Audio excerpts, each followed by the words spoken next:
Right now in America, we're facing a pain epidemic. There are over 100 million Americans, 1 in 3 of our population, that are chronic pain sufferers. And we spend over $800 billion a year trying to address that. And we've essentially been doing it all wrong. We've always focused on the physiology of pain. We focused on NSAIDs, then we give them opioids, then we give them injections, implants, surgery. But we don't actually treat the problem. Chronic pain is a biopsychosocial condition, and that means we need to have a biopsychosocial solution.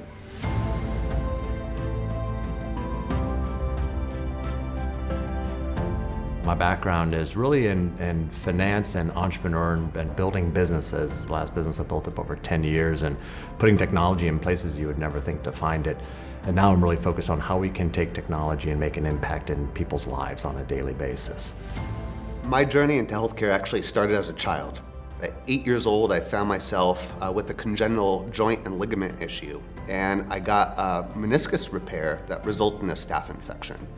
That resulted in several weeks in the hospital, a couple months at home recovering from the injury, and led to, over my childhood, a series of hospitalizations, procedures that left me in pain, isolation, and with a lot of anxiety. And a lot of the things that we're doing now, I wish was available to me.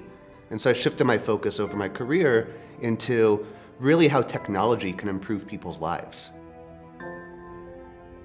We have this concept of immersive therapeutics, and immersion really is a spectrum that ranges everything from full-on reality of the life you live to mobile screens, augmented reality, and virtual reality where you cut out all sights and sounds and cues and reconstruct a world around somebody. It creates this sensation of presence, this feeling that you're actually somewhere else, and you could learn through more experiential means, where you can actually practice in a simulated environment to acquire skills in a way that you just can't do. It actually accelerates learning, accelerates retention, and taps into multiple learning centers of the brain. So when we first started thinking about the power of immersive therapeutics, we started where the science was, quite frankly. This idea of VR as a powerful analogy is about 30 years old. If we can actually flood the neurosystem with alternative signal and get that patient to focus on something other than the pain, we can get them to feel less pain. And that led to about 100 different studies, all validating that same insight. And so we saw this opportunity with our background to actually take these design principles, take this evidence, and figure out a way to productize it so that people in need could actually access these breakthrough innovations.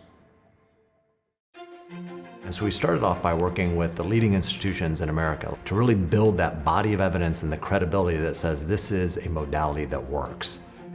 The approaches and techniques we're using in our program are all evidence-based and proven.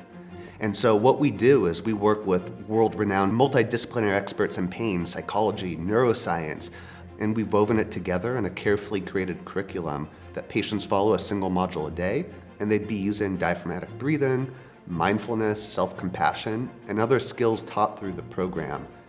When you think about traditional therapeutics in America, you think about what we call a negative good. People don't want to get their injections or their pills or do the surgery, but they have that belief that on the other side of it, they're going to find something positive out of it, something good. Immersive therapeutics, it's actually a positive good. So when the goggles come off, they're better equipped to deal with the pain. Honestly, our mission is to help people lead a better quality of life. And we do that through this unique idea of immersive technology as a therapeutic. Immersive therapeutics is an entire new category, and we're pioneering that. And what we ultimately want to do is be able to get to a point where we can have a headset in every home around the US and ultimately around the globe. It almost becomes a VR pharmacy, if you will. We've now implemented virtual reality into over 240 hospitals around the country. They're always blown away when a patient puts it on and they see the response that the patient has. Wow, this is something different. We want people to live a better quality of life despite that pain. So we've got a massive opportunity to address this unmet need. To establish virtual reality therapeutics as part of the standard of care. Something prescribed by doctors and reimbursed by insurance, and people around the country are familiar with this. where virtual reality therapeutics, this is one of the first things that doctors try with patients instead of the last because they've run out of all of their options. And it's hope, ultimately, that is what gets me fired up and gets us fired up to help these patients find something better than what's out there.